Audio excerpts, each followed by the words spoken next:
This is Colin Digits. I'm here with Frank, CEO from Apeiron, going to have a beautiful AMA with tons of valuable information because obviously we're at the Digits Club and we would like to know everything about Apeiron. Frank, welcome. Hi. Nice of you to join us. Could you please start perhaps by giving us a small introduction to Apeiron, what it's all about? Because I know you guys have been working on this for a long time. How did that go? Oh, well, first of all, thanks for having me here, Colin. This is actually my first AMA with a KOL on YouTube or on Zoom, so we'll be a little nervous, and thanks for popping my cherry. Please be gentle. But anyway, okay, on to Apeiron. Apeiron is really my passion project. It started 6 years ago, and it's my little attempt at reviving the black and white. It's a 2001 PC game, a god game, and one of my favorite games of all time. And Apeiron is my wannabe spiritual successor of the black and white. But of course, we throw in a lot of different things along the way. Making games is actually daunting and extremely tough. I was actually not a game developer, and I think before that I was in private equity and in management consulting before this. But I've been playing games all my life. My game library and accomplishments dwarfs that of my normal resume, really. But yeah, 6 years ago, I founded a company with four co-founders, and then we onboarded 15 core members to start the company. And we've been developing the game ever since. We incorporated. It was originally planned to be a mobile game, really, a free-to-play model. But as the concept grew, we went through 5 prototypes in the first 2 years, and then we set on the god game simulation and the battle we have now, and then we were ready to move on. But the team grew, the size grew, the complexity grew, and the free-to-play model on mobile is great, but it's limiting in a sense for Apeiron. Luckily, my co-founder, the guy who's responsible for all the technical development and all the production operations, he told me to, dude, we got to check out you got to check out Axie Infinity. This is something else. This is the future. And so sure. And I looked at the game, I played around and said, dude, this is crappy as hell.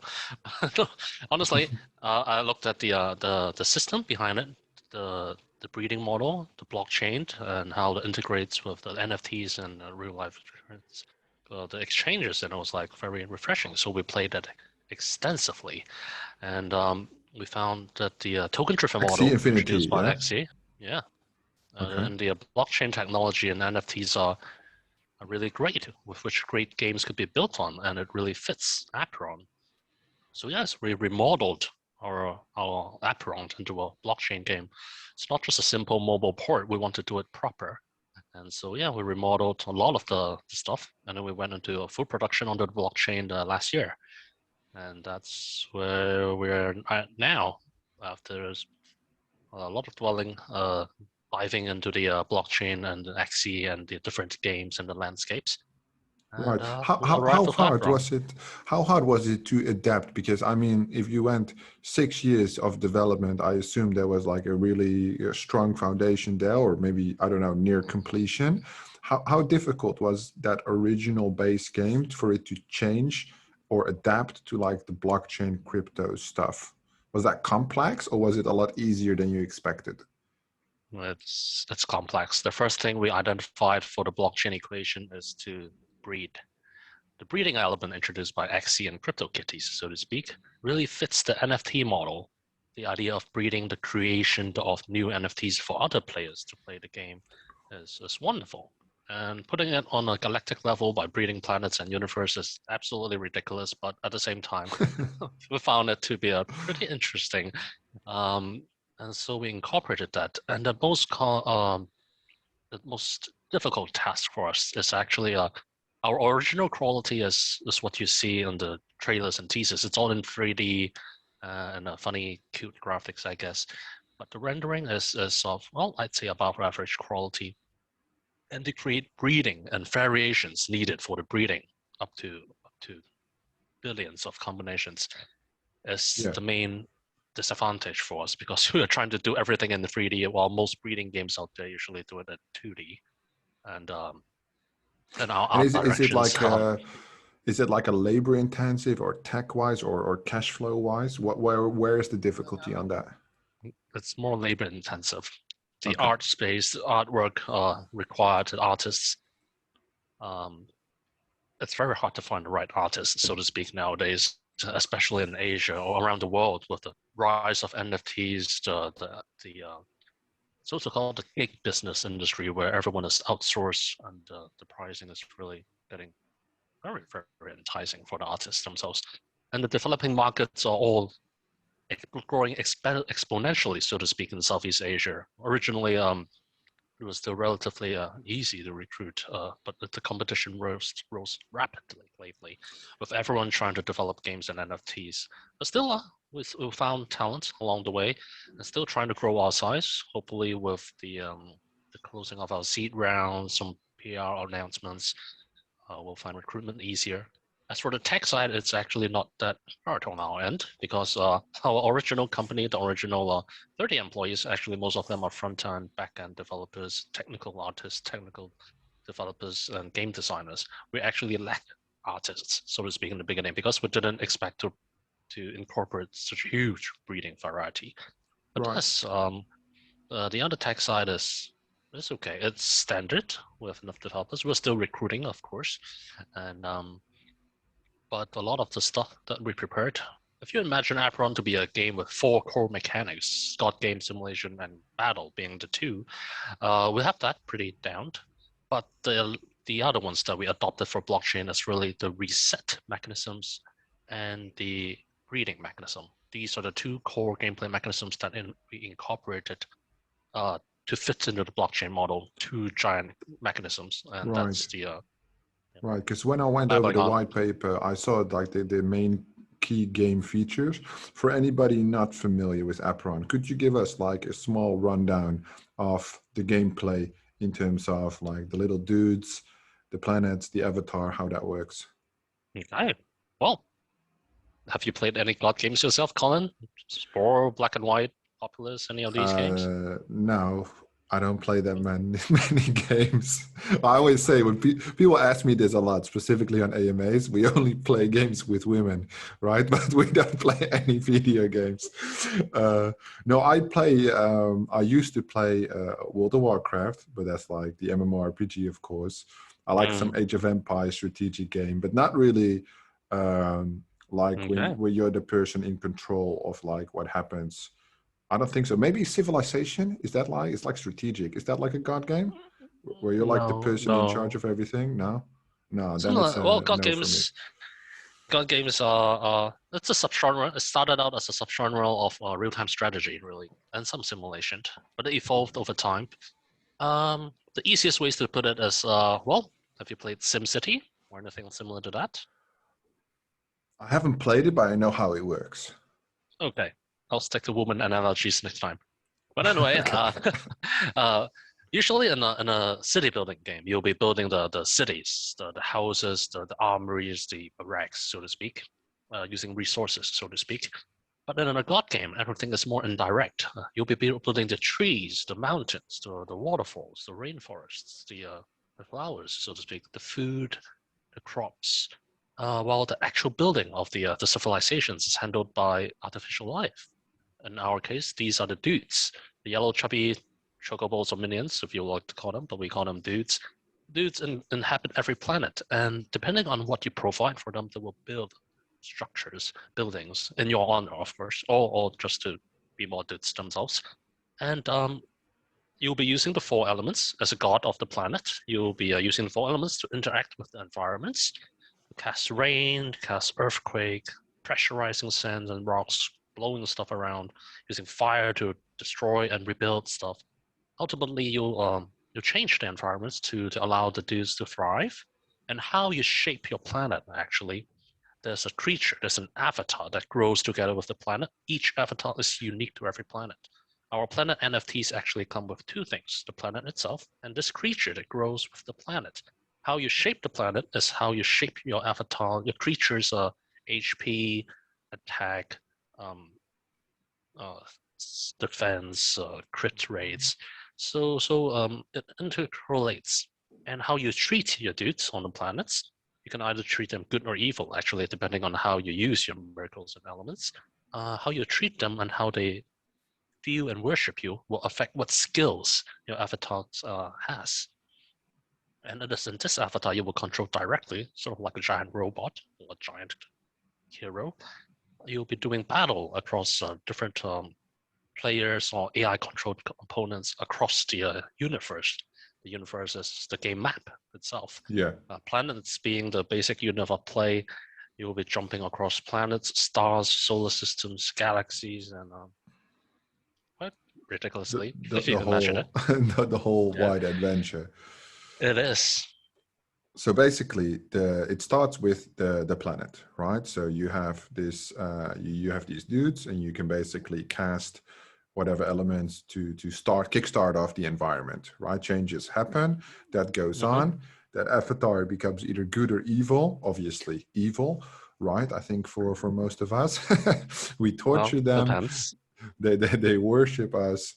You take your crew into dungeons. You explore the universe, and slowly but steadily, it grows, right? The whole ecosystem. It does. It does. And And the at good which and evil point decisions would it everyone be? make. Sorry. So go ahead. At which point would basically, because obviously I understand the game element that it grows, it grows, it grows. I read something about sacrificing planets to reduce basically what's going on. But what is like the end game in this case on the playability side? In the beginning, you'll be leveling up, and then you hit plateaus. And then that's when you trigger an Armageddon or a Rapture to reset the planet. Each time you reset, you'll earn play-to-earn tokens and you'll level up your account. As you reset each time, you'll be growing more impressive planets.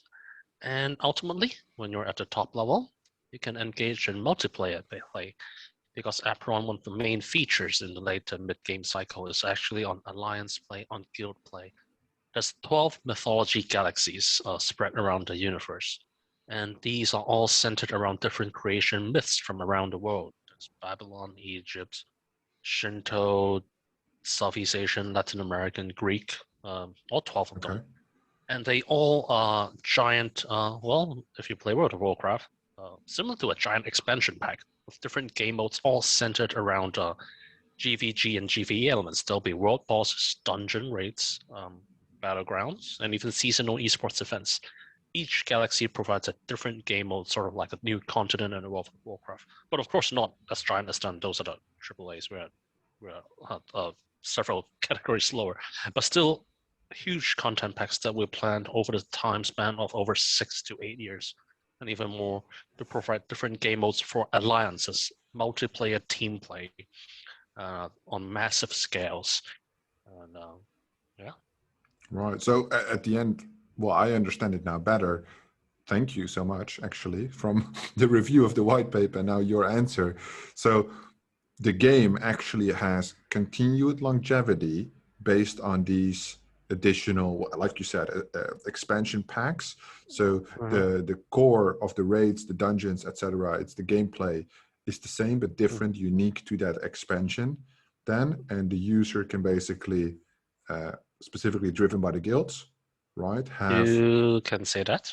Yeah, a huge, yeah, okay, makes sense in terms of the gameplay. All right, I feel like I have a good understanding of the game, everything that goes along with it. I'll just pick up a really interesting question from Mika that he posted, which I think is a very interesting one. In terms of your 6-year run-up to now basically doing like pre-seed, seed, probably private, public sale on your tokens, how did you bootstrap the first 6 years of the business? Was it bootstrapped or was there like a different? It is mostly bootstrapped by me and my family. But honestly, I had friends and some partners from my old private equity days and from my college years, actually, and high school years too. And they have been supporting along the way significantly. And but ultimately, it was just me and my family. So yeah, I am extremely heavily invested into this endeavor, just trying to realize my own little crazy dream, I guess. But along the way, I found some equally crazy people to tag along on my in this team, and most game development can't that lasts so long. The core team changes. It's really, the burnout rate is huge. But of the core team of the 20, 24, 20 remains now. And we are really very, very happy now to arrive at this moment. And to fundraise a little early, and the reception that we got was a great encouragement, so to speak, for 6 years worth of work. You have no idea how many developers, not just us, but I think those that are stuck in the AAAs, that they may be development hells, that they are stuck in, and their work never gets to see the light of day, and they just have to stick through. So yeah, well, anyway. Well, that's awesome. I mean, good job so far. I mean, I think we can all say that the white paper was quite impressive. My main focus, to just hook into Mika's question, right? Okay. So bootstrapped all the way for 6 years. When you said like it's a passion thing, I mean, if you read the tokenomics, you look at the vesting schedule, which we all do, and you see team tokens vested for 6.6 years, something like this, right? It's so relative to the other vestings. And that's what I said in my video as well. And that's not just to hype you up or anything, but I'm like, when I saw it, I remember you mentioned something like that before, but I couldn't recall. And I read it and I was like, well, if you are going to vest your tokens for 6 years, the most obvious thing we look at as investors, whether it's IDOs, any rounds or NFTs, is the cash grab. Right? Is this just a copy of an original game and just adapted to blockchain just to make some quick money? But if you already been hustling for 6 years and you're going to extend it with another 6 years, well, you must be serious about this, or maybe a little crazy, Frank. one or the two, right? Oh, it's a bit of both, really. Maybe. But yeah, it's a bit of both, really. So yeah, it's not just my 6 years of life and the amount of money that I invested. It's also the lives of over 20 up to 30 people, 4 or 5 years of their lives. And we're trying to build a game for the 6. We're not trying to build a game with just half a year or 1 year life cycle. We're trying to build the franchise. That's actually the initial intent of the company that we found, to create games and franchises that's original and unique to the world. And so we actually have also merchandising, licensing departments and our own publishing marketing departments employed from many experts around Asia to realize this dream.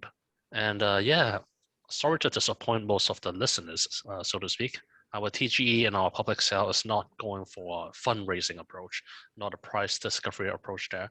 So one of the main things that we're trying to do with these 6 years and with all the preparation is to really avoid the hype-based economy, hype-based community that's so prevalent in today's Web3 space.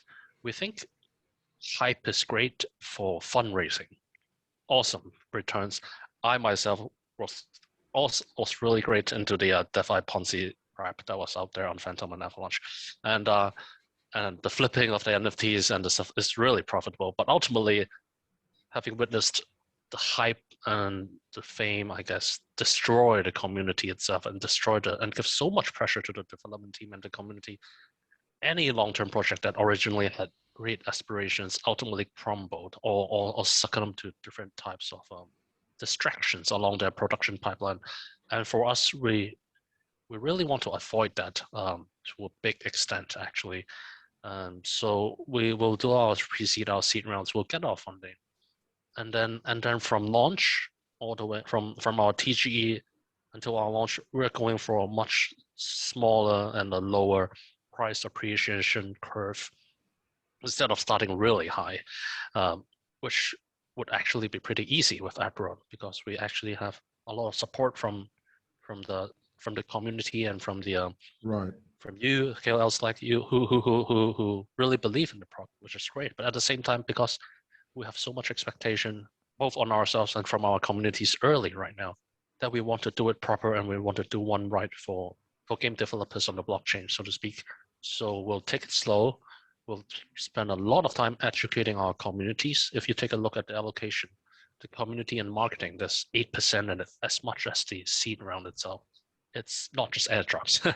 It's really education and partnership with community builders, KOLs such as yourself, and others who who are intended to stay on the blockchain and even evolve over time. We're still in the hype phase right now. It's great actually, but Right. Of course. I they'll mean, be it's always a component of it, right? Living up to that stage. But you mentioned briefly about the seed investors, right? That you're now looking at. I know because I've asked that many times to many people. It's not often discussed who you're looking to and who you're talking with until the deal is signed. But of course. if you from a personal point of view, could express what you would think or would be interesting. Because I assume it's not just for the money, it's for their marketing, their reach. What would be interesting prospects for you if you would talk about seed parties? Sure. Actually, in pre-seed, if you look at our partners, they are actually, most of them are unheard of by most of the Web3 community. They're actually either friends I've known and have been supportive of my projects throughout the 6 years, or it's a physical game development companies, or actually the one of them is the physical gaming card distributor and tournament hosted in Asia. These people are just endeavors I've met and are very helpful and will ultimately benefit because they are of the franchising world elements. The new ones are actually IVC, YGG SEA, Guildfire, and Slackler. These are the gaming guilds that I met early. And in seed round, which we're in right now. You mentioned it quite quickly, but those are huge names, right? So Guildfire, you mentioned Yield Guild Games, right? The Southeast Asian branch. Yeah, but that's fine. I mean, that's a huge Those are big brand, names, right? yeah. Because you're dropping it like this, but it's like a little bit bigger than that, right? I mean, for like, no, that's all good from like an investment point of view. I mean, like the thing is, when you spoke about the alliances in game, right? What I'm thinking is that would require guilds at the end of the day.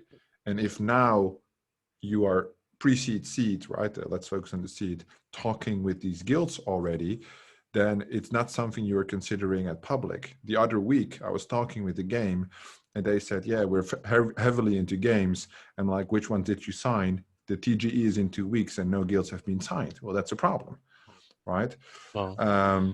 What did you look at when you look at these specific guilds in terms of what they can offer? What do you think is interesting for Apeiron that such a guild might be able to contribute to the actual game and everything? That's a really long one, Colin.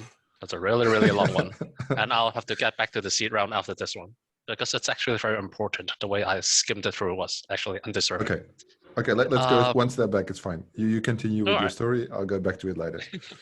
All right. So, yeah. Initially, when I started out with the white paper and the original pitch in December, I actually didn't think much of gaming guilds.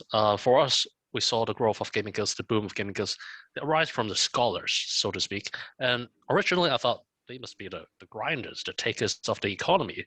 If I introduced them to my games economy, they would just extract all the resources out of my economy really quickly. So I'm very gingerly as to why I should incorporate them into my cap table in the early stage, so to speak. But obviously, thoroughly mistaken. And I met different veterans in the industry who introduced me to YGG SEA first. YGG SEA, the CEO, Effend, and partner Dan from IVC opened my eyes, so to speak, to the possibilities and actual runnings of gaming guilds. So gaming guilds themselves, well, they are actually some of the best ideal early investors in an economy. They will have the least incentive to sell our resources. They will onboard scholars from around the world and different demographics, and they themselves are growing themselves because they need to compete against the many gaming guilds. I'm telling you, there's around 27 gaming guilds on my cap table now, and they're all around the world and growing. And I'm still meeting more and more each day. And these gaming guilds have to grow in their own way and specialize. And by partnering with them, we solve a huge part of the user acquisition problems arising from typical games. Because in game development, usually 1/3 of the budget goes to development. The 2/3 goes to marketing and acquisition. It's a standard model practiced by all. But the gaming guilds themselves, they act like the new publishers, so to speak. but they invest heavily into the games itself, and they have to invest themselves into user acquisitions, branching out across the world. And the more gaming guilds I meet, the more I love and entertain the model of partnering with them, because I don't just see gaming guilds, I see many gaming guilds. And those that have a pure scholar model, pure grinder model, I don't really include in my cap table. But those who have a different roadmap to evolve either into the win to earn, into esports, into metaverse, into physical real world elements, or into specific technological development side of the plans. They each have their own specialties and their own passions, and they all understand the play to earn model in a way that's most of them also understands that play to earn models may not be one that lasts, but the blockchain games and the play and earn and the ability to earn model is actually there with proper support, of course. And I partner with all these gaming guilds to realize this vision of mine, and and they are the ultimate free-to-play portals into Apeiron. What we identify as the success of Axie Infinity and the original birth of the entire play-to-earn economy, so to speak, and the gaming goods themselves. It's not actually when AXS was priced at 120, or when the staking was perpetual and 120, extremely enticing, actually. I bought a lot of myself. But ultimately, the key factor is when Axies cost $200 a piece on the market, and you need $600 to start a game to enjoy this unique entertainment experience, so to speak. The idea to earn money is the main draw. And then it gave the boom to the entire gaming guilds and the play to earn economy. This model that draw the attention of the world into blockchain, really as well. And we want to uphold this original concept by evaluating and positioning Apeiron as a premium paid app, actually, not free to play game. I was so wrong to think about that in the beginning.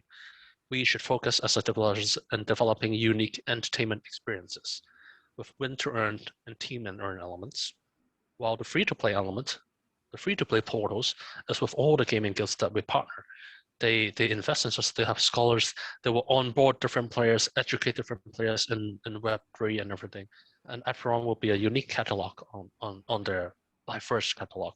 And we work in a proper ecosystem, so to speak, where we work on a new developer and publisher model, so to speak. A publisher that is controlled by the community, not by a single two publishers.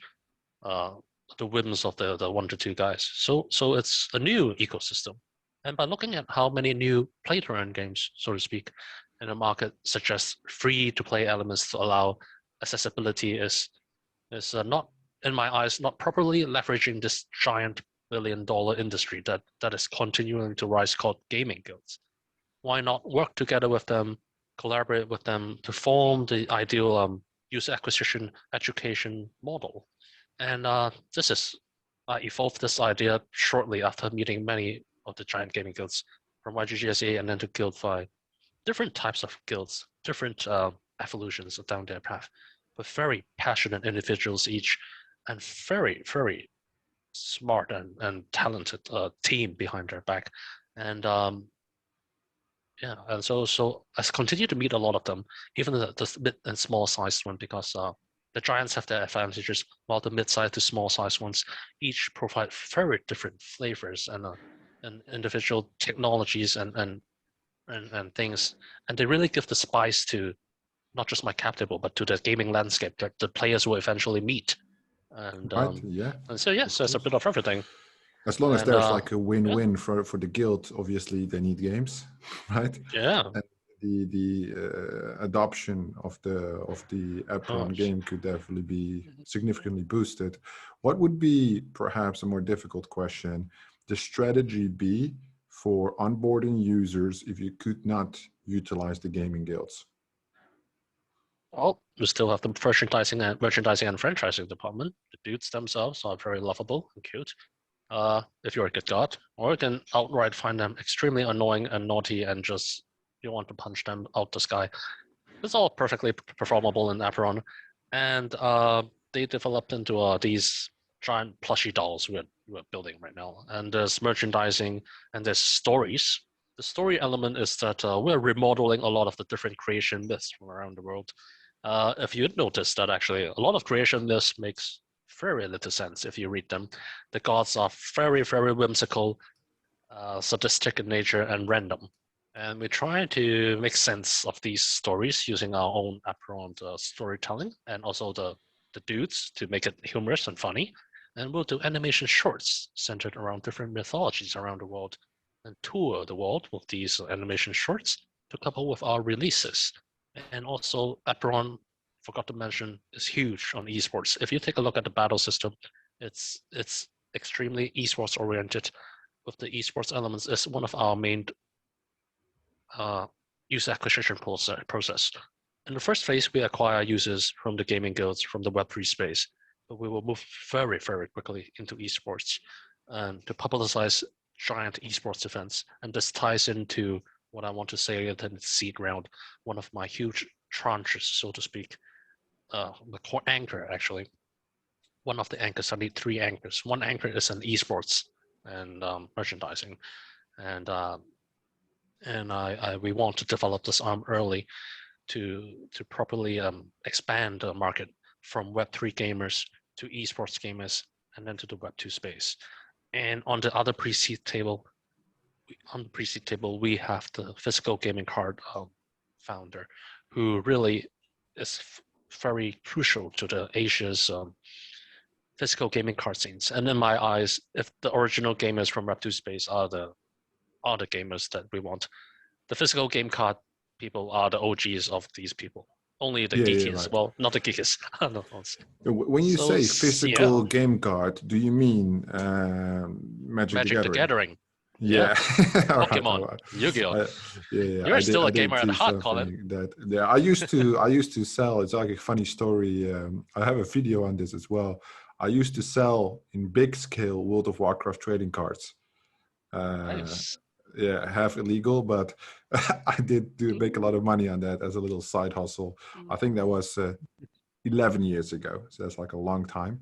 But when we look at the Web3 adoption, esports to Web2, is the esports an angle to bridge from crypto audience to non-crypto audience, or why would you specifically choose esports? When I look at esports, I'm thinking about Fortnite, Call of Duty, Counter-Strike. I don't know what these guys play, but I'm not really looking at how Apeiron could be. Is it the dungeon mechanic, or what would the esports do to make it a competitive game? That's more like my question. Have you heard of a Clash Royale, a mobile game? Is that with the bases? With the towers, up and bottom towers, and then you can use cards in real-time strategy, sort of like Hearthstone and Magic the Gathering cards, but in a real-time method. You throw the cat out, and it becomes a troops or a spell that moves along to destroy the other's towers. It's one of the biggest. Yeah. I've seen it. Yeah. It's one of the biggest mobile games, so to speak, by one of my favorite mobile game developer, Supercell, and they devised this Clash Royale game, and they turn it into esport. As of course, it's not as giant as the ones you talked about, but they have their own gathering, and this mobile platform gaming sort of is growing in size, and with the Web3 adoption, a lot of games you mentioned are on the PC, running on the PC and Windows, and they're actually not as accessible in the developing countries and in other countries, the other nations that is thriving on Web3 right now. And a lot of them are focusing on the mobile platform. And our game, our battle system, is a card-based battle that incorporates Clash Royale elements, Dynasty Warriors, and Battleheart. It's new, but it's extremely balanced at its core, and it provides a very challenging battle on the esports arena. It will be a new flavor, but we see the esports as one of the main driving forces for future even government policies. I guess I'm influenced by Asia because we're located in Asia, and we see a lot of investments and fundings, even government plans to incorporate esports elements and industries into real world industries, and so we want to Why do you leverage think that. that is? Is it because of money or because of something else? I think games have evolved from vice and a hobby to really something that people can live off of. First, by esports teams, the franchise element, the vertical industry created by esports from merchandising platforms, sponsorships, teams, and training centers around the world. They have actually evolved to gain so much attention to the different governments that they some of them even advocated the esports to be incorporated into the Winter Olympics, I guess. And there's distraction, and I really want and games are well, games actually is one of the best storytelling platforms I see in this world. Uh, but it was fairly very underrated before. The worlds that are built by games can actually be much more expensive than the worlds built by a movie or a TV series, and we want to tell stories using games as our main core platform, but of course we'll supplement it and add on to it with old school cinematics and um, animation shorts, of course. But we see huge potential in this, and we want to explore over there. Am I repeating myself? No, I'm just thinking at the same time about this esports because I do think it's interesting. I'm just wondering, the element of esports is the competitiveness, right? Mm-hmm.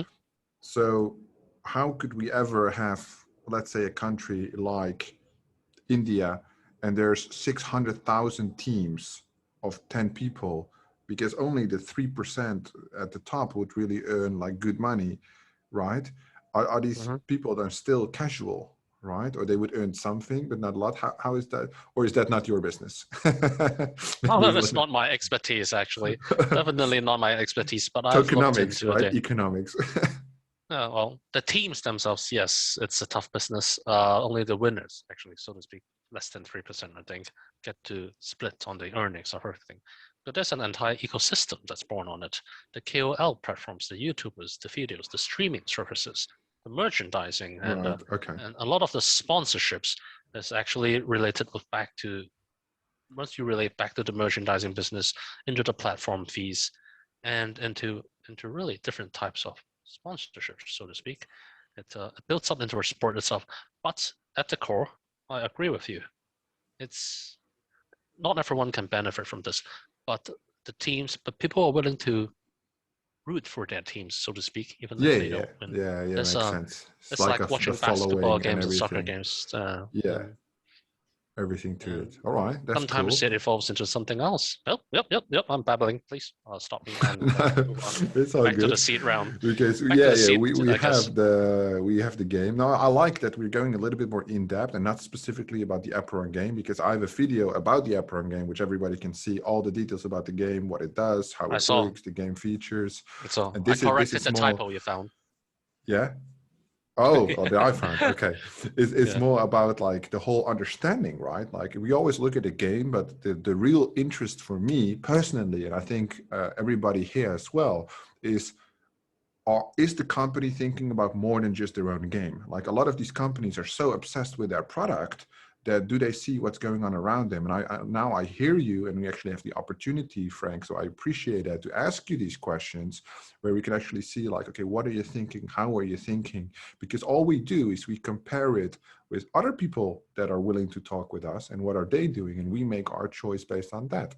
And this does sound like a very thorough plan at least. So please, yeah, do continue on that seed aspect. One thing I'm very curious about, apart from the adaption, is more the money side. What about big VCs, for example? Mm. That's something that Yeah. obviously the investors love to hear, if there's any Mm. names or whatever, and why you would prefer to work with Oh, those VCs, if I would you would not. pick any.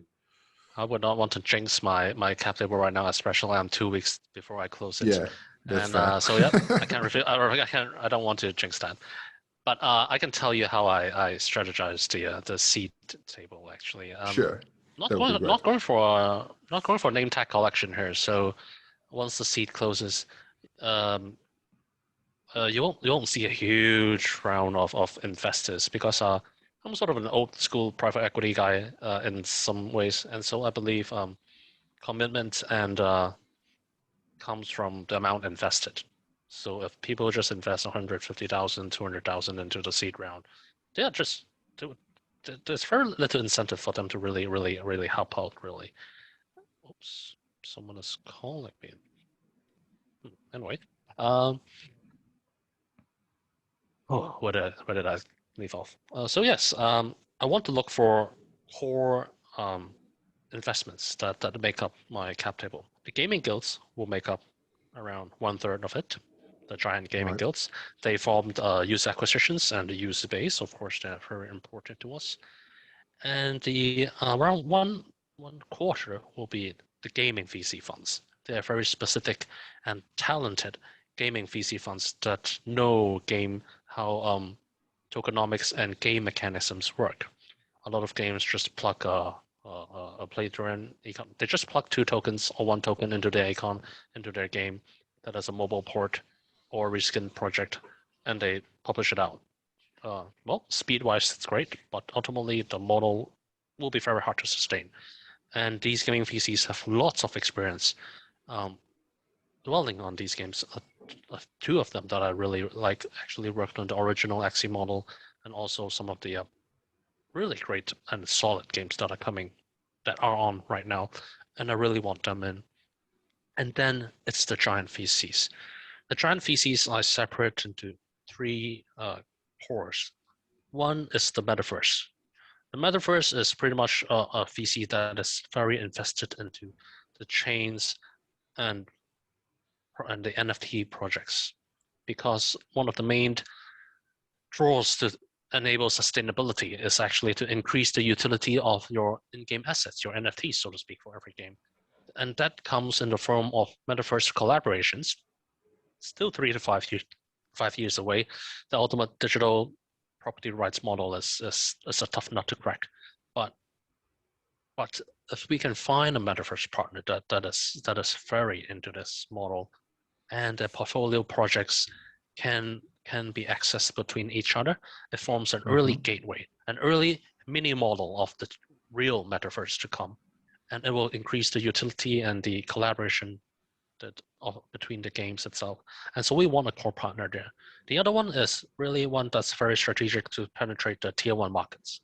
The tier 1 markets being the US, Europe. These markets are after all where the lead changes and the money is. The old world money is still very deeply rooted into the Web3 as well. And we need proper presence and connections that can be provided by this giant, well, choosing from 2 giant VCs. And finally, it's the esports and franchising department. This is there are many funds that's connected with the esports industries actually, and they stem from it because they want. Well, I'm not going to go into the whole gaming blockchain movement. Everyone has heard that 1,000 times. So yes, we want to focus one that's a really giant fund that's deeply rooted with esports and franchising and this ecosystem that we want to explore. So there's these 3 guys that will take up almost half of the seed, and then a third goes to the gaming guilds, and a quarter goes, and the remaining goes to this gaming VC that will help us explore the game tokenomics and how we evolve. A lot of times we look at models from a maximized model, but I think that's very wrong. We do have some models on a modular phase, but in order to remain adaptive of the thing to come, and crypto is not something we can predict. I can't even predict what happens in 2 weeks, honestly. I agree. I usually just, the last time I endeavored into Phantom and Avalanche changes, I have to stare at the charts. And game theory or personal dilemma myself out of it. It was extremely fun. Makes money, and it feels good to dump before the others to win the game. But oh my god, it's so time consuming. It's my favorite part. Well, it would be great if I would find it great if I don't have my own company, my own game, and my wife and children to manage. I actually spent a lot of time during my investigation phase, but it was fun. It was really fun. I can really picture why so many people are interested. But anyway, yeah. Well, I'm derailing again. Okay, back to the cap table. So yeah, I got a good mix of everyone in the big rounds, but I also talked to a lot of the smaller guilds and funds to do either. I actually let in a small VC fund real early on, and that's Leo Ventures. I have to give credit to them right here because they're doing good things. I've been I've been a management consultant for 2.5 years. I've seen a lot of the giant US conglomerates, and then I was up in private equity and raising Series B and IPO for a lot of companies in Asia, and I've met a lot of different founders, entrepreneurs, fund people, like giant funds, equity investors, angel investors. But I've never seen someone like the founder in Leo Ventures. That guy is insane. I Before he met me, before he introduced himself to me, before we everything taught, he was already in my Discord, chatting his way all the way up to rank 1, and there's this dude in my community really early, just chatting to me, and I find him very amiable. So we chatted and say, oh, I know some KOLs, I know some gaming guilds that you can introduce. Well, oh, sure, well, of course, I met all the KOLs, the gaming guilds. And then finally, he said there's some funds that I can meet. Oh, sure. And I met the funds. And then one of the funds is Real Venture. And then he showed me, oh, I'm actually the dude in the community. I was like, oh my God. Well, he pretty much gave all us the resources up before he met me. And I was like, wow, you are really to meet people like these that are so interested and passionate about Apeiron. And it's not just Leo Ventures now, there's several community members that are very, very passionate, and that's really encouraging to find people that love Apeiron as much as I do, and are willing to commit so much, and for a founder to be so hands-on into the community, into the building, not just my project or in all his projects. I find it, if I don't let this guy in early, I'm insane. So yes, I let in early. A lot of the other VC funds will just look at my capital and point at that. Who the hell is that? But I will explain the story. I will explain the story to them, and they all find it very impressive, and it actually encourages them, and then it inspires confidence in them that Apeiron has a draw to attract these people, and I want to find more of these people in my community and in my cap table, because well, it's one of my little fundamental philosophies as I grew up, is how I make friends, so to speak. Sometimes when you partner with the big guys, they're great. The name tag is great. They're really veterans, the CEOs, the COOs, but they don't have much time for you. But sometimes next to the CEOs and COOs, there's this analysts and these assistants, and actually with time they will grow and evolve. And I like to, throughout my life, I've always been chummy towards these assistants that are like, of course, the prettier ones as well. Me too. But they will, a lot of them will actually step up along the way, and it's important to mix with these people, to identify these ones, not just based on their looks, of course, but based on their talents and their passion, that they can grow together with us. And that's why I talk to the smaller and mid-sized funds a lot, and to see which ones really believe in Apeiron, and we could work together in the long run.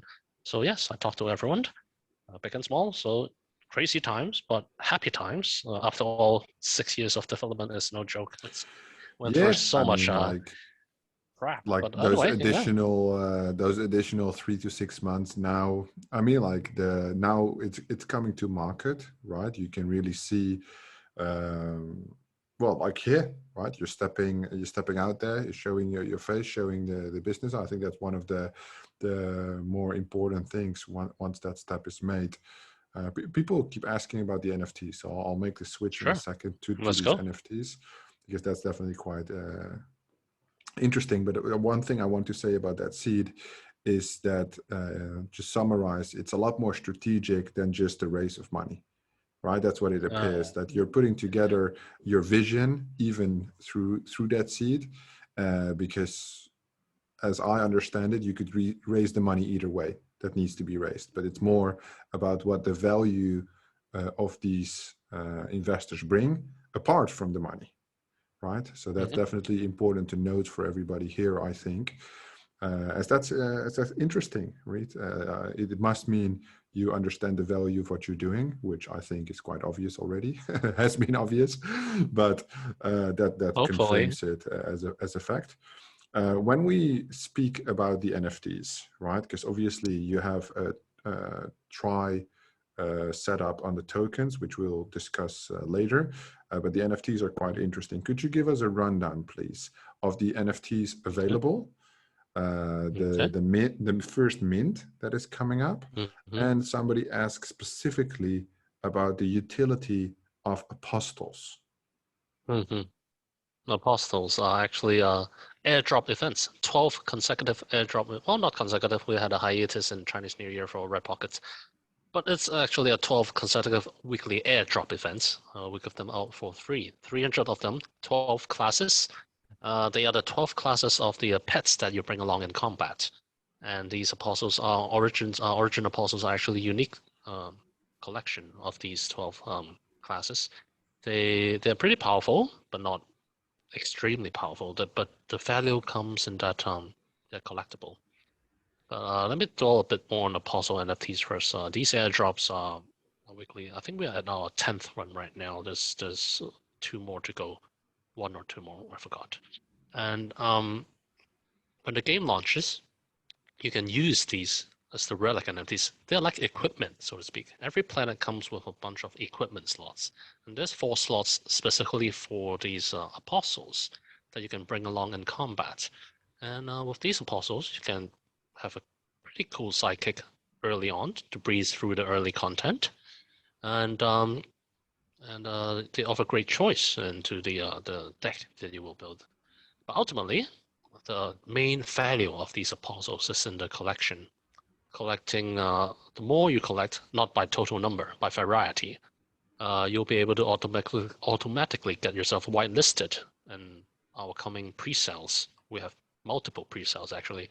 The first that's coming up is the planet pre-sale, the Generation 0 planets, on April 14th. And then we'll do our private round pre-sale. The private round is actually, half of it goes to the small to mid-sized gaming guilds, some to different strategic partners, and half of it goes to the public via whitelist applications, those who want to participate in our APRS launch early. And there's a whitelist process, and it grants you there.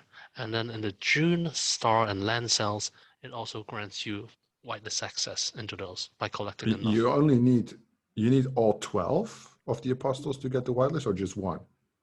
You need 6 to get on the normal whitelist of our coming mint pre-sales. And 6 unique ones, or can I buy 6 ones of one kind? Basically the cheapest one. Okay. They're unique ones. 6 different classes, yeah? Yeah, but there's 12 of them, so it's pretty easy. This is the collectible way. There's also other advantages, actually. Our first giant dude plushie doll, it's not that giant, it's a mid-size, giant melon-sized dude plushie is coming up. Very critical of it because it's my first baby in the merchandising area, so we went through Like you mean like a real toy thing?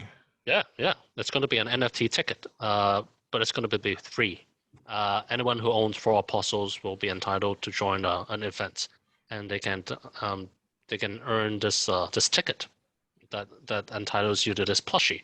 Burn it, and we'll mail it to you, and keep it. You can sell it on OpenSea if you want. There's a limited amount of them available, and then there's other stuff. You can get into other privileges, so to speak, into our Discord channels, into our special events that's only available to apostle holders. And ultimately, there's a big collection reward if you manage to collect all 12. But I will only reveal that in June. In later stage. All right. Well, I think it's interesting because, to be fair, it's very unlikely that I will ever play the Apeiron game. So I don't care about the impossible in-game. I don't care about the plushie tool because I'm not 12. But I do care about whitelists and allocation. Is there an indication on what kind of allocation that would give 6 of these apostles? Like the amount of allocation? Well, you get a whitelist into our planet pre-sales. Our planet pre-sale works like this. The the mint is on April 14th. If you have 6 of them, oh, asterisk, thank you. This is one of our most OGs here. Getting 6 will get you the planet pre-sale mint, and then the whitelist entitles you to 1 mint on the day of the mint.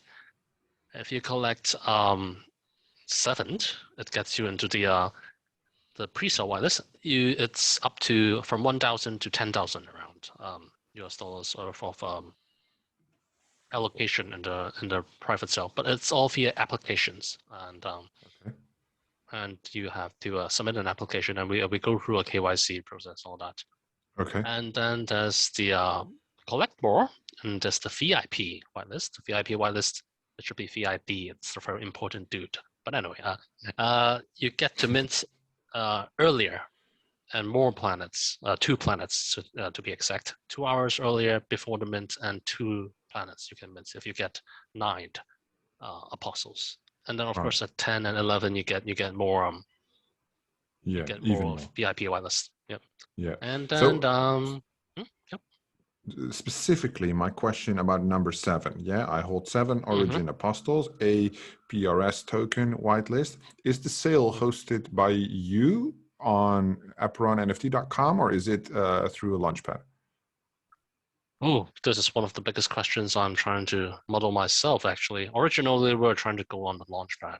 But with the reception we're getting, we're actually going to both CEX and we are all going for, possibly going for an IEO and an IDO at the same time. And there's actually multiple launchpads interested. So yes, we'll go on a launchpad. But the exact way with which we're going to do it, I want to take my time to just to close my seed table first, and to find the ideal way to do the launch, because we, as I said, really want to avoid the hype-driven models. So we're going to start small and lean, and just talking to many different veterans in the business to devise the ideal way to do it. But yes, give me a call anytime, Frank. You can call me anytime.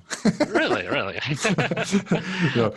When it's about token whitelist, I think so you basically give the people the opportunity to be eligible to participate in that sale, right? But I think for people, or at least what I would say from my personal point of view, it's important to know what kind of allocation we're talking about, right? Because if it's $50 worth of tokens, I'm not going to bother minimum, buying 6. I think the minimum is 1,000. Ooh. They're setting the minimum to 1,000 and then to 10, from 1,000 to 10,000 actually. Okay. Exciting.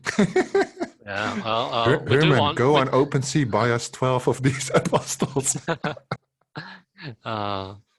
You don't really have to, actually.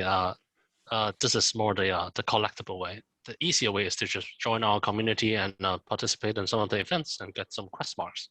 This is the other side. We promote a lot of different engagements in our communities, and you can get whitelists over there pretty easily, if I might say. But of course, the apostles is a different way. They have collectible value, and they are more lazy way. And it's kind of my way. If you want to flip them, if you want to flip them, buy an extra set. I would advise, because once I close my seed round, and once the other KOLs come on board, and and our zombie club friends come on board, the pricing may jump significantly for a period. Yeah, but I mean, with this kind of stack of rewards, the flipping is always interesting, right? Depending on how high the price goes. Taking profit is important, but with this kind of stack of reward, and I think when you said super secret reward, I do expect something like a ticket to the Apeiron office, 5-star hotel kind of thing, maybe Apeiron World or something like this. But yeah, no. I think it's definitely a good setup. You mentioned, Tyler has a good question. The planets specifically, because that's 14th of April, you said, the first mint coming up. What's the difference between these planets? Because there are cheap ones, and the most expensive one is 6.66 ETH, which is quite a heavy price. In current terms, we're talking about 20K USD, something like this. Yep. I actually advise no one to buy the primal planets, because I want them for myself. So just go for the 2. And I was like, what? But yeah. I had a huge argument with my co-founders whether we should put them out, but yes, we decided to put them out. But I really want to get some myself. Anyway, onto the rarity. Actually, the Apeiron planets functions like this. It's every planet is governed by the four elements: fire, earth, air, and water. And we introduce a unique mechanism to the normal breeding mechanisms you see in the breeding games like Axie and Chumbi. Is that well, there's an elemental mixture of every planet. The the least powerful mix is the four element mix. You can breed it like breeding a bloodline to purify it down to three elements. If you have, well, put it this way: four elements, you get all four skills in a tier 1. 3 elements, you get 3 skills in the tier 2 level. 2 elements, you can get the 2 skills in the tier 3. A single element, you unlock the most powerful tier 4 elemental spell and capabilities for that element. And so Is it just more rare or also more powerful in game? It's both. Okay. It's both. Each tier is significantly more powerful than the next in terms of the general gameplay.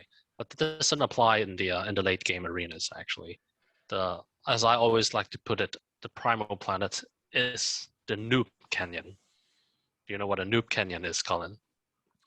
I wish I was familiar with all the gaming methodologies, but I would love to know, because then I know what noobs are. Herman and the rest of my team, I will classify them as those, but I don't know what kind of canyon you're talking about specifically. Okay, so in first-person shooters, there's a term called noob canyons. That's pretty much what every noob uses, wants to use, so to speak. It's the grenade launcher, like the a cannon. Launcher. Yeah. Oh, okay. Like we'd call it like noob tube, like that. Yeah. So it's easy to use, powerful to build, easy to wreck kills, but ultimately may not be the ideal choice of weapon in the top tier arenas. They lack versatility, but still extremely awesome to look at and freaking cool to own, of course, and to brag.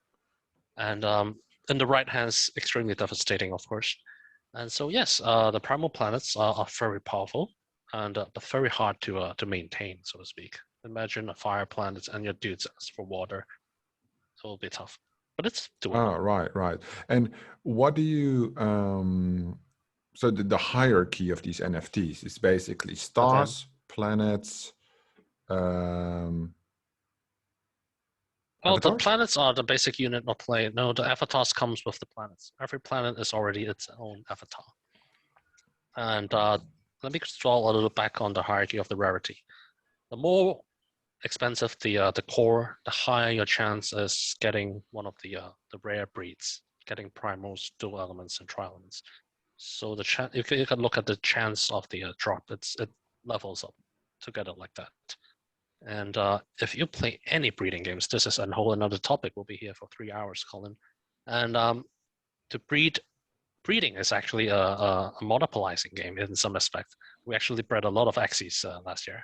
And it's actually possible to monopolize certain traits down the line, and if you can monopolize certain elements, or you don't have to monopolize it, but if you can manage to find the 2 ideal mix of elements, like you can find a fire and air planet and another fire and air planet. If you manage to own that, breed it at all costs, you'll be breeding fire and elemental planets. But I don't want to boggle your mind here, so I won't go into details.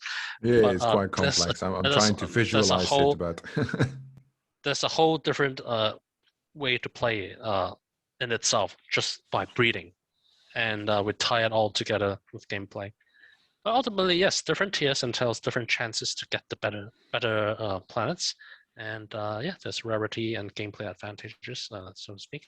And these primeval planets, of course, are also have a unique function that helps you breed along the way. There's a primeval legacy, and this legacy allows you to control the breeding process more precisely, so to speak.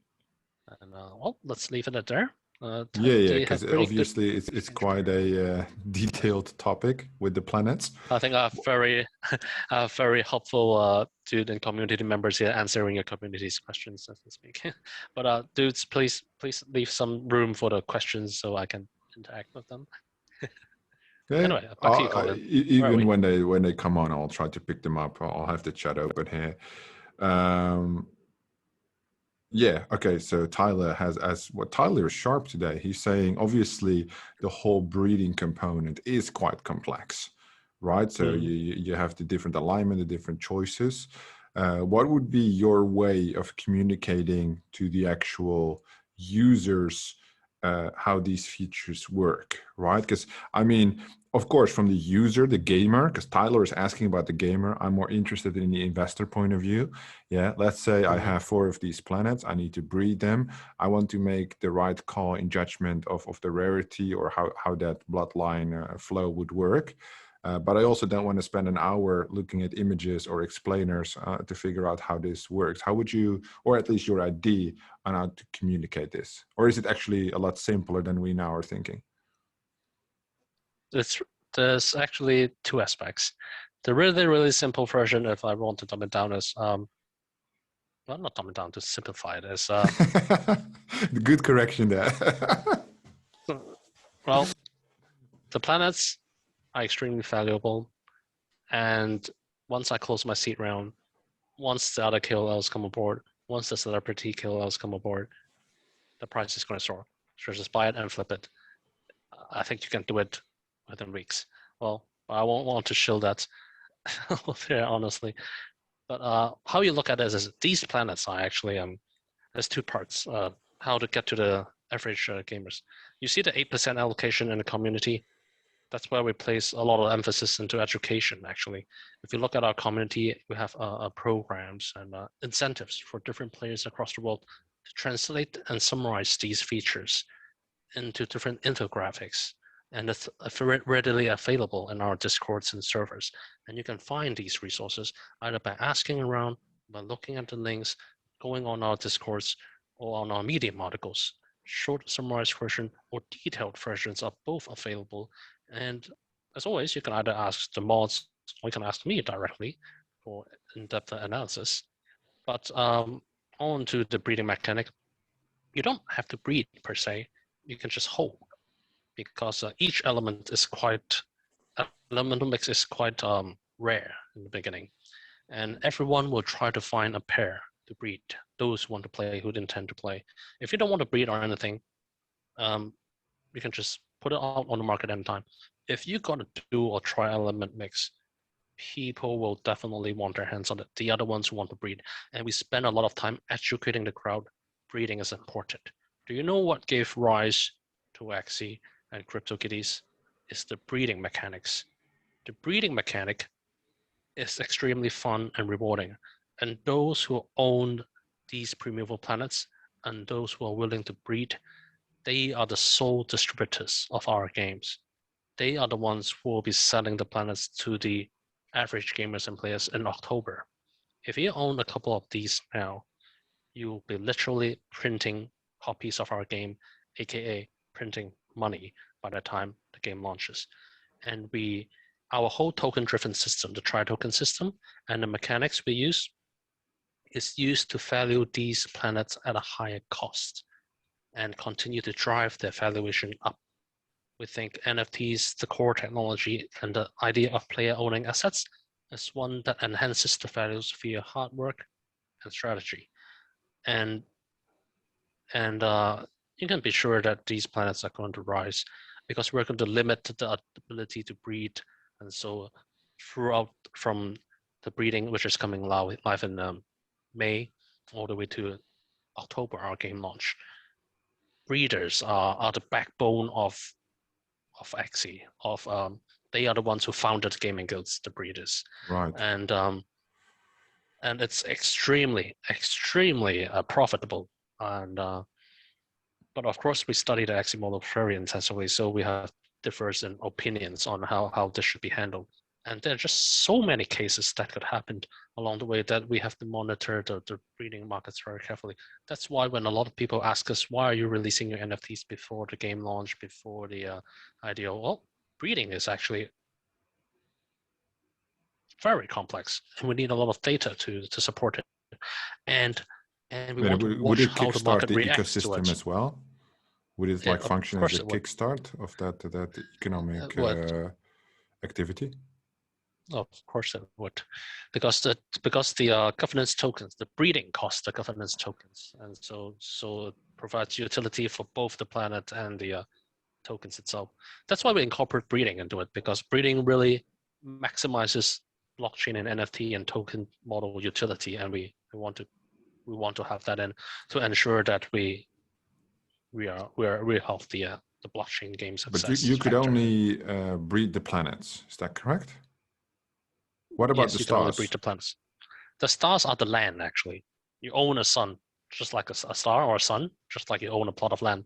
The players' planets can orbit around your sun, and they'll age faster, actually. Not sure if I want to dwell into this with you. Do you have another hour to sit with me, Colin? But yes, I'll give it a quick go through. All the planets actually age once they are minted. On April 14th, your planets age by 1 day a year. The older your planet gets, the more equipments you can equip on them, and the more desirable and valuable they become. You think along this line, even the least desirable planets become valuable because they'll grow into an extreme old age, and that old age can be added to the more desirable planets via an in-game system we call chronal merging that burns the less desirable planets, add those years to your more desirable planets so it can jumpstart your very desirable new planet, so to speak. And it burns the NFTs and the tokens to enhance the value of the more desirable ones. So, well, that's the simple gist of it. Won't go into details, otherwise. Yeah, no, I mean, like, it makes Late. sense. So now we know at least where these stars come in. What about these? You mentioned the governance token briefly, but as far as I understand, there are 3 tokens, right? One specifically to function the alliance, guild, event stuff. Could you briefly explain each of the 3 tokens, their utility, and also why you chose specifically for 3 tokens instead of dual? Okay, so we believe in the token-driven model introduced by Axis Infinity. The 2 tokens is the governance tokens and the play turn token. I think they're very popular, but I can get more utility if you want.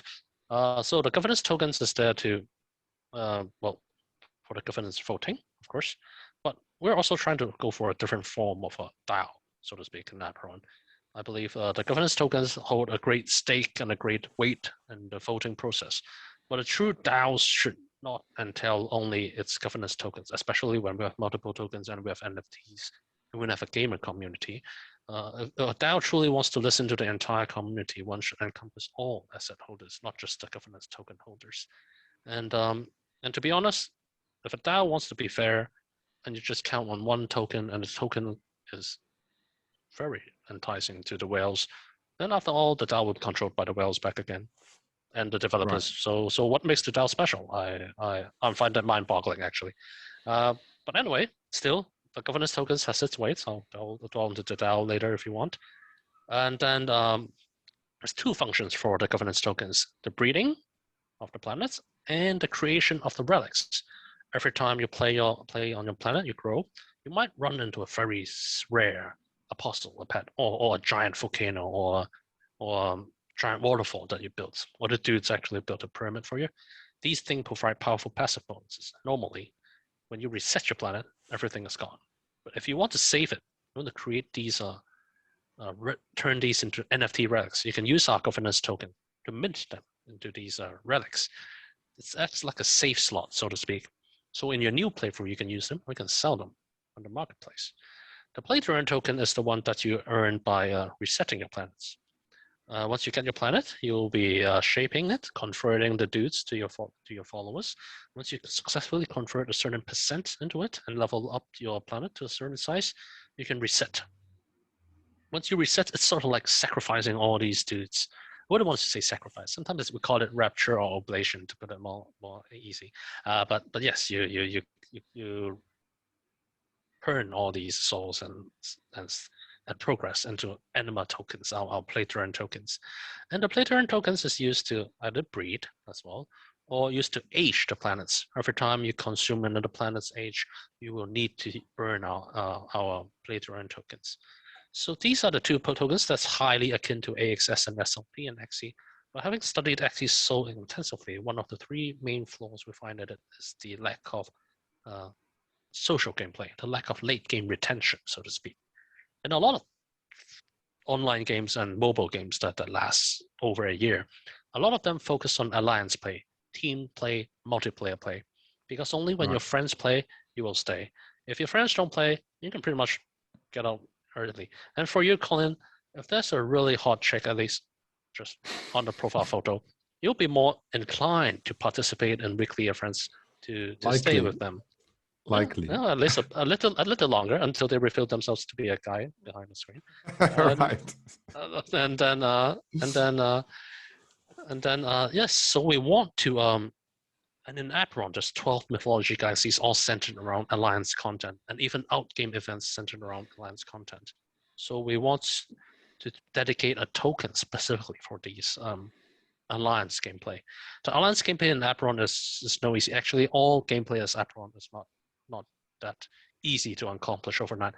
Apeiron is not like we brand ourselves as a play and earn game, not a play to earn game, because we don't have a readily economy you can jump in, buy a planet, jump in, extract 40, 50 US dollars a day, and then start off. We don't think that's a very healthy and sustainable model, to be honest. In Apeiron, you have to pay your dues. You have to enjoy the game and level up and play, and then you have to. Well, it's definitely not a game for you, Colin, in that sense. but yes, you have to play. You have to team up. You have to learn the game, and it takes skill, dedication, and teamwork ultimately to take on the late game challenges. That's the Singularity. And our designers are very sadistic, actually, all Dark Souls fans. So the world bosses, the dungeon raids, and even the guilty guild battles will be very tough. And so it's very hard to miss this Singularity. But of course, the Singularity also unlocks the best rewards and also the best liquidity pools, taking mechanisms. Right. So yes, with these three tokens, these are the three tokens, and yeah, there are multiple problems that arise with the nature of play to earn tokens and economies, but I'm not sure if we should go in here. And but yes, even with three tokens, we still face the deflationary nature of all play to earn tokens and tokens in general. So there are multiple approaches that we approach the deflation problem, but maybe that's for another day or for another AMA, or if you want to dwell, I could dwell. It's perhaps a little detailed on the tokenomic side. I'm definitely at this point having a full understanding. I would like to ask you perhaps some more detailed questions about Apeiron, specifically about more of a strategic focus from you being the CEO moving forward. What would you say is Apeiron's biggest opportunity for 2022? So basically the TGE, the game launch, where you say this is the biggest opportunity that we have that others might not have. Oh, it's the entire game, if you look at it. Well, Apeiron provides a different experience, a gaming experience that's not, that you can experience on even in today's gaming industry as a game first. There are very little to non-existent God games out there right now on the Slane theme platform. There's only two, I think. That's prevalent. And Apeiron is not just a God game. The card-based action battle is new. The reset mechanisms, the merger of all these elements are new. The graphic style is not AAA. Hate to say I'm a AAA. We are not. But we have a unique art style and stories and merchandising to support this unique endeavor. And actually, I'm not at liberty to say this, but we have a very unique staking, liquidity pool staking mechanism that will drive a new type of play and earn economy, so to speak. And these are very unique experiences and new earning opportunities. One that is aimed for a much more sustainable period of time. So some And we innovation have on the that right. side, you mean?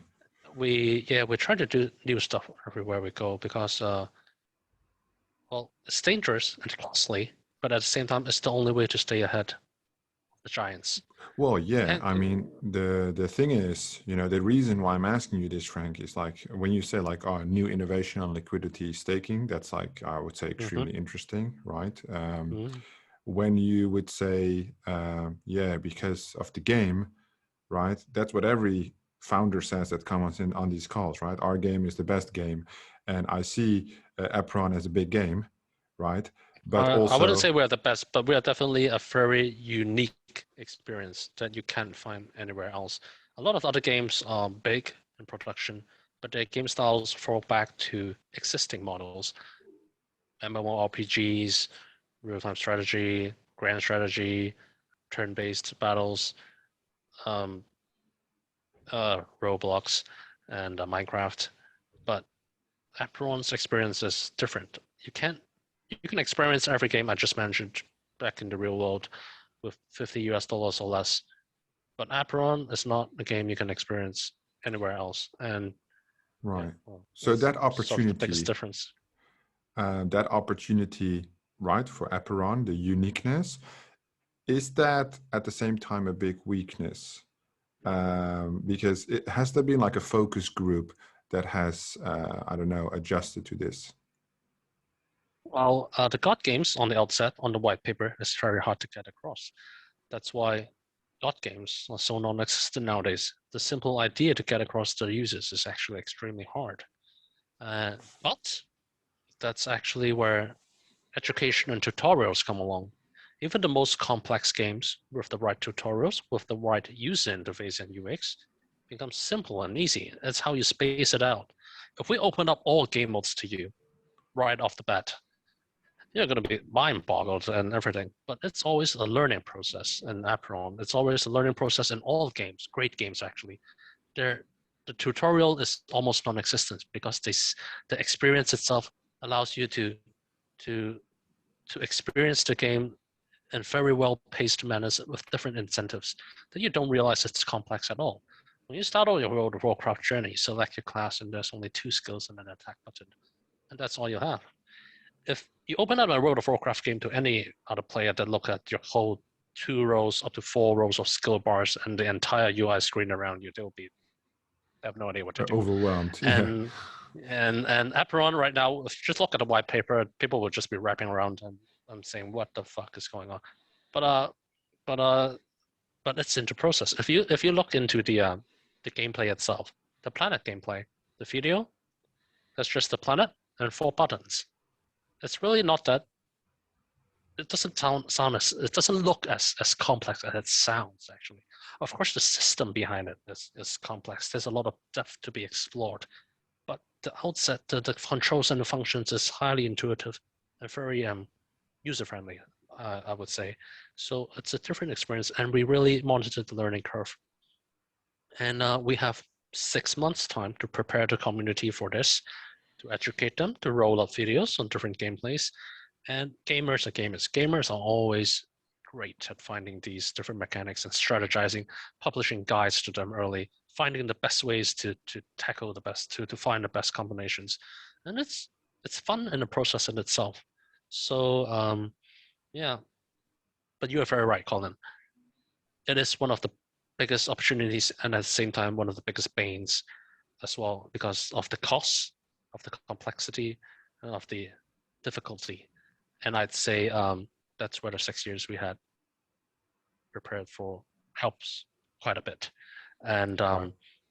and the other teams out there that's new, they a lot of great talents over there, and those are the AAA talents. We have developers over here that's been outsourced by or co-developing with the AAAs, but we don't. I'm very honest that we're not AAAs to do. I don't think we are AAA. Would And the even a lot of the ambition ones out ever there. be there, maybe? to when Apeiron gets the adaptation and you could push it One into day, like one day. the But next honestly, level? the AAAs, well, we'll move up the levels, of course. But AAAs are AAAs. They are the Blizzards, the Rockstars, the Square Enix, the Nintendo conglomerates and giant gaming companies that's been there out there and survived and thrived for over 20 or 30 years. These guys are real AAAs. We don't. I am just a really hardcore crazy guy who want to make my own games and turn my own silly dreams into realities with an equally crazy team as I. And yes, also our efficiency may not be as incredible as the AAA, but we take our time and we take it with dedication and passion, I guess. And yeah, I got my back that's willing to, well, I've bootstrapped a lot of money in this. I've spent 6 years of my life. They've spent over 4 years of blood, sweat, and lives in this game. And so we are, you can bet your ass we're going to publish this game out and push through everything that we face. Because yeah, not It's going to ready. waste all these years. The foundation is there. It sounds like it's strong, Frank. But it also Thanks, Colin. sounds like you have a very good understanding of, well, that's maybe your background as well, of all the different levels that are important, right? Because an amazing game is nothing without its users, but the money aspect is also important, and the further depth of a game relative to obviously half a year of gameplay is amazing, but what happens after that? And if you need to figure that out once it's happening, the pressure will be enormous. And it sounds like those 6 years of vesting with a 6 years worth of roadmap and ideas would come together really nice. I think this is a great point to end things for today. Frank, Colin. thank you so much for being here. I really appreciate it. I think you... Thank you, Colin. You're welcome. I think you enlightened everybody really well on what your vision is, and more in-depth even than the white paper. And if we would have an opportunity later to bring you back, I think that would be amazing once once we see the updates roll out, right? Because exciting times, April 14th, the Planet Mint. And other than that, obviously the apostles that are already available. Anything you'd like to add, Frank? Yes, first of all, thank you, Colin. Thank you for popping my cherry on the first KOL AMA. And as I said, before we met, the first time we met, I really, I actually really enjoyed talking to you, especially with the Godfather logo, the poster behind your back. And yeah, Marlon Brando. And so, yes, I talked to Herman. I think Herman also mentioned in the chat that I want to give out whitelists for your community and for the participants here. We actually don't do that usually. We don't give out whitelists directly. We usually give them like these quest marks so they can engage in our servers as well. But for you, Colin, you're the first KOL that we did. Thank you. I appreciate it. And your community is, well, actually, I did a little dwelling around your community, and I really like it. And they are very organic and a really funny bunch, discerning bunch as well. But I like it, and so I hope you guys will enjoy the whitelist that we're going to give out. How you want to organize it, it's up to you, Colin. And I hope to come along again to continue to babble on and maybe come up with more analogies with pretty girls and stuff. But I would love that, Frank. I think Herman is maybe taking next care time, of the giveaway. another time, because these times usually I'm back at. He's probably just sitting right next to me. So yes, let's do this maybe in the other hours when I'm in the office. Definitely. Yeah, that's fine. But nice meeting you, Colin. Thank you very much, and would love to be back in the future. And nice meeting you, Digits Club, and exciting to meet new friends. And always welcome to join Apeiron community or to DM me directly if you have questions. It's seat round, it's crazy, but I always go back to my community each day to answer questions, go through them, and thanks. Perfect. You're very welcome, Frank. Thank you so much. Hope to see you again soon. Everybody, thank you for participating here today.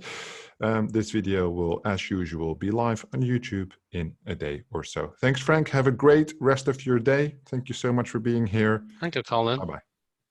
Bye. Hi, guys.